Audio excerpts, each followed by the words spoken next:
ምድራችን እጅግ አስደንጋጭ በሆነ የሰዓት ቀለበት ውስጥ ትገኛለች። ከእንግዲህ ዓለም ወደ ነበረችበት ትመለሳለች ብሎ ማሰብ የዋህነት ይመስላል።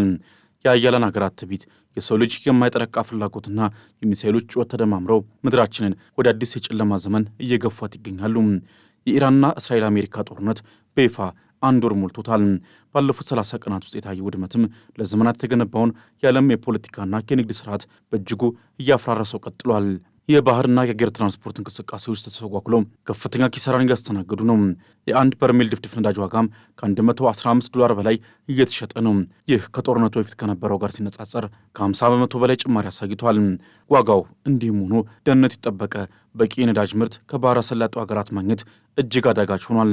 ፕሬዚዳንት ዶናልድ ትራምፕና የእስራኤል ጥምረት በኢራን ላይ ከፈቱት ወታደራዊ ዛቻም ዛሬ አዲስና እጅግ አደገኛ ምዕራፍ ላይ ደረሰ ሲሆን ከየአቅጣጫው የሚወጡ መረጃዎችም ቀጣዮቹ ጊዜያት ከእስካሁኑ በከፋ ሁኔታ አስፈሪ ስለመሆናቸው የሚጠቁም ሆኗል።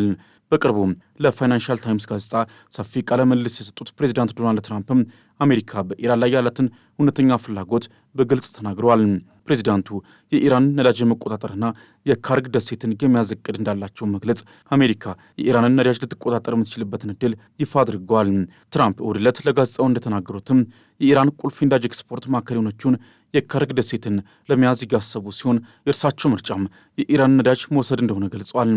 ፕሬዚዳንቱ ይህንን ሊወሰድ የሚችለውን እርምጃ ባሳለፍነው ጥር ወር ኒኮላስ ማዱሮ ከተያዙ በኋላ አሜሪካ የቬንዙዌላን የነዳጅ ኢንዱስትሪ ለመቆጣጠር ካላት ፍላጎት ጋር አመሳስለውታል። የኢራንን ነዳጅ መውሰድ እጅግ የሚፈልጉት ነገር እንደሆነ ቢገልጹም በአሜሪካ ያሉ ተቃዋሚዎቻቸው ግን ፍላጎታቸውን በጥርጣሬ እየተመለከቱ ነው ሲሉ ትራምፕ ለፋይናንሻል ታይምስ ተናግረዋል። አሜሪካ ቀደም ሲል መጋቢት 4 ቀን በካርግ ደሴት በሚገኙ ወታደራዊ ተቋማት ላይ የአየር ጥቃት የፈጸመች ሲሆን በወቅቱም የአሜሪካ ማዕከላዊ እዝ ሴንትኮም የባህር ላይ ፈንጂ ማከማቻዎችን፣ የሚሳኤል መጋዘኖችንና ሌሎች ወታደራዊ ስፍራዎችን ጨምሮ 90 የሚሆኑ ኢላማዎች መመታታቸውን ገልጾ ነበር። ይህ የትራምፕ ፍላጎት ግን በአሜሪካ ፖለቲካ ውስጥ ትልቅ ማዕበልን ቀስቅሷል። ፕሬዚዳንቱ ምናልባት የካርግ ደሴትን እንይዛለን፣ ካልሆነም አንይዝም፣ ብዙ አማራጮች አሉን በማለት ጉዳዩን በውሳኔ ላይ እንዳለ ቢገልጹም ደሴቱን መያዝ ማለት ግን የአሜሪካ ጦር እዚያ ለረጅም ጊዜ መቆየት እንዳለበት አጽንኦት ሰጥተዋል። ይህም ከትላንት በስቲያና ትላንትና በአሜሪካ ለተቀሰቀሰ ተቃውሞ አንዱ ምክንያት መሆኑ ይታወሳል። በዚህ ተቃውሞም በሚሊዮን የሚቆጠሩ ሰልፈኞች በትራምፕ አስተዳደር ላይ ያላቸው ተቃውሞ ለማሰማት አደባባይ ላይ መውጣታቸው ይታወሳል።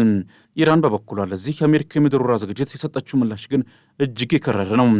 ኢራን በሺዎች የሚቆጠሩ የአሜሪካ ወታደሮች ለወረራ ዝግጁ ሆኖ መድረሳቸውን ተከትሎ በሰዓት እንደምትለበልባቸው እየዛተች ነው።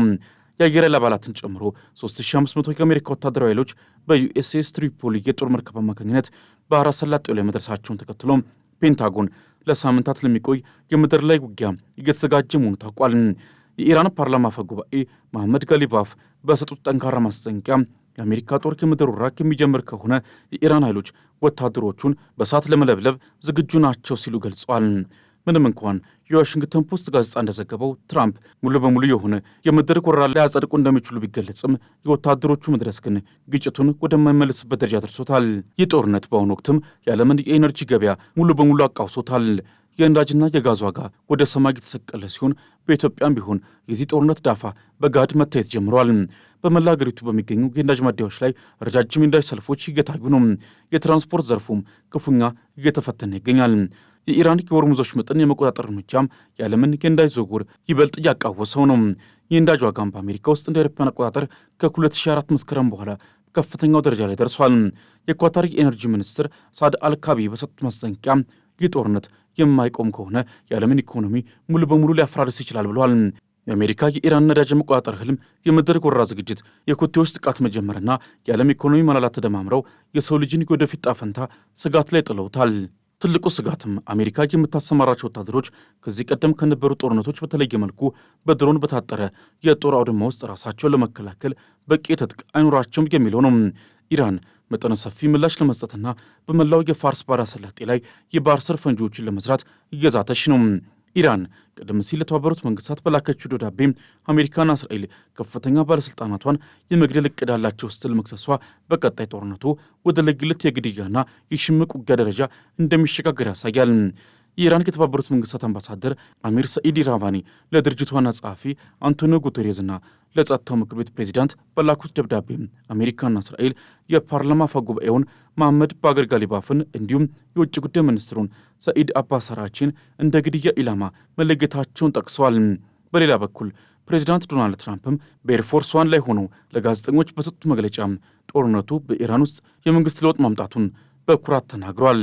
ትራምፕ ጦርነቱ ከተጀመረ ወዲህ የተገደሉትን በርካታ የኢራን መሪዎች በመጥቀስም ከዚህ በፊት ካጋጠሙን ሰዎች የተለዩ አዳዲስ ሰዎች ጋር ነው እየተነጋገርን ያለነው ማለትም አዲሱን የኢራን አመራር እንደ አዲስ አካል እንደሚመለከቱት ገልጸዋል። ትራምፕ አክለውም ኢራን ጦርነቱን ለማቆም አሜሪካ ካቀረበቻቸው 15 ጥያቄዎች መካከልም ለብዙዎቹ መስማማቷን ቢናገሩም ቴህራን ግን በዋሽንግተን አቋም ላይ ያላትን ከፍተኛ ጥርጣሬ እየገለጸች ነው። እንዲሁም ትራምፕ ኢራን ለድርድር እየለመነች ነው፣ በቆራጥነት ተሸንፊያለሁ ያለች ነው ማለትም ፉከራቸውን ቀጥሏል። ትራምፕ አክለውም ከአሜሪካ ጦር በደሴቱ ላይ ለረጅም ጊዜ መቆየት ሊያስፈልገው እንደሚችሉ ጠቁሟል። ምናልባትም የካርግ ደሴትን እንይዛለን፣ ካልሆነም አንይዝም፣ ግን ብዙ አማራጮች አሉን። ደሴቱን መያዝ ማለት ለተወሰነ ጊዜ እዛ መቆየት አለብን ማለት ነው ሲሉም ተደምጧል።